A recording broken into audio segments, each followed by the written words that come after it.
Negates. Let's, He's advantaged, but neither of them. I decided to hurt people that I care about at locals today and play Virtual World. Yeah, here's the deck profile.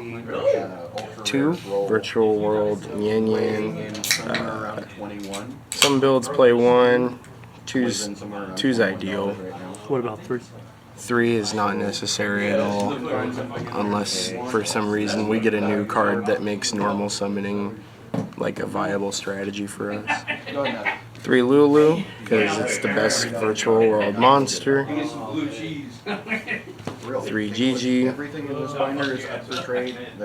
Lily, and 3 Lao Lao. In pure Virtual World, these ratios are generally pretty accepted and correct.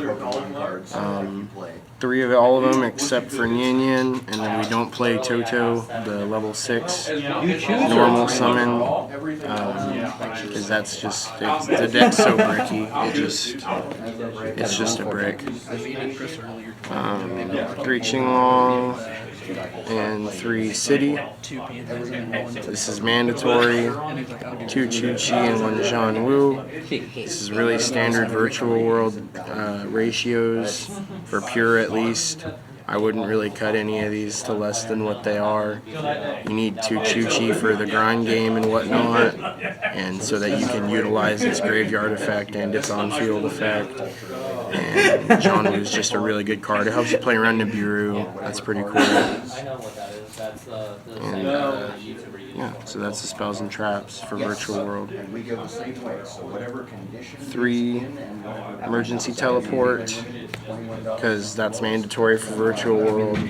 This coming to 2 and then coming to 3 was like a giant buff for this deck. It's just amazing.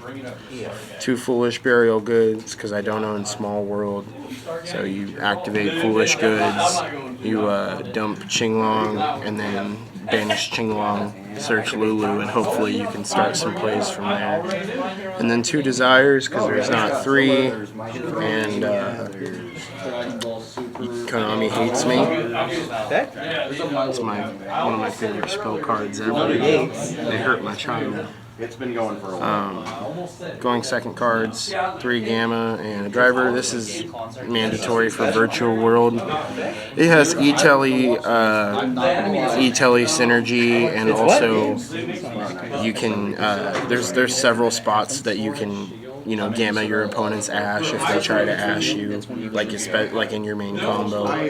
So Gamma is just perfect for this deck. Just like something that's there. 3 Ash Blossom, because it's the most balanced hand trap, and 2 Imperms, because I have 1 more card and I needed to keep it at 40. The last card in the deck is Scythe, because that card is still legal.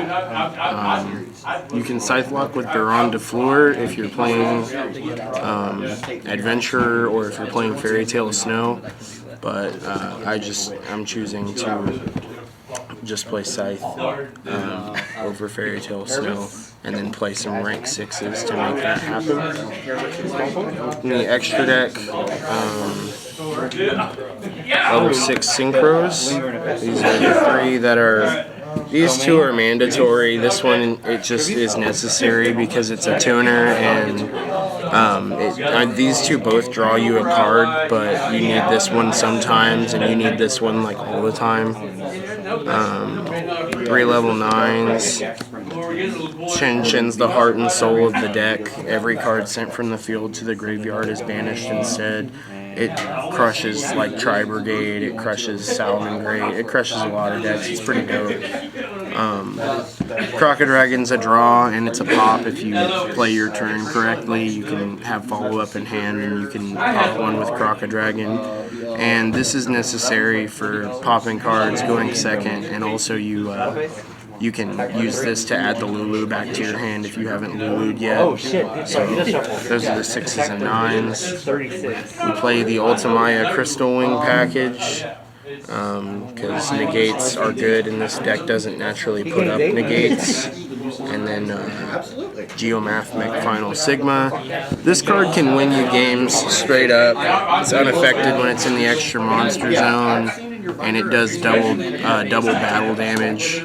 It's really good. And also you can use this and this to hard make Zeus in the deck, which is pretty cool. It really makes your end boards a lot better sometimes.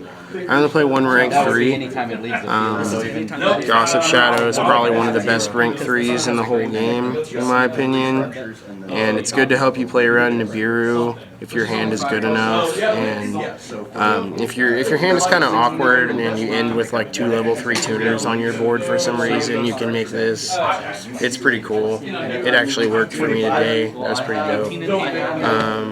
Rank 6s, Ptolemy, Fan, Beatrice, and Perrin. This is absolutely mandatory for the deck. These 3 are not mandatory, but you make the combination of these 2 together and you can dump Scythe and then summon it back in the standby phase with Perrin and then just lock your opponent out.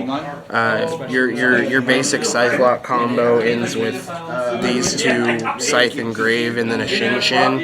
And so you have your opponent under Scythe Lock, and then you have them under the Shin, so it's really hard to play. And then Zeus is the last card in the extra deck, because Zeus saves your ass all the time. It's a really busted card, and I'm so glad that it's in this game. Side deck, 3 Lancia, 3 Nibiru, 3 DD Crow. The hand traps in the side deck, I really just didn't want to think about it very much. And there's not a lot of room to side deck into the main deck here. Because the virtual world engine, is 20-something cards, and then, E-Telly and Desires. It's whatever cards you view as mandatory. They make it hard to side deck sometimes. So I just put 3 of these really good hand traps here. Hoped that would work. 2 Cosmic and a Feather Duster. And then 3 Dimensional Barrier. That's better than this. Because Dimensional Barrier is a busted card. Pretty simple side deck strategies here.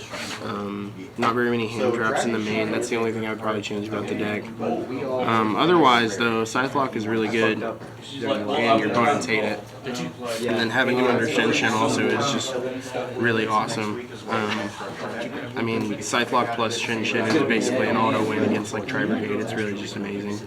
And a bunch of other decks too. I mean, that's just the one I played today. But yeah, that's my virtual world deck that I took to locals today.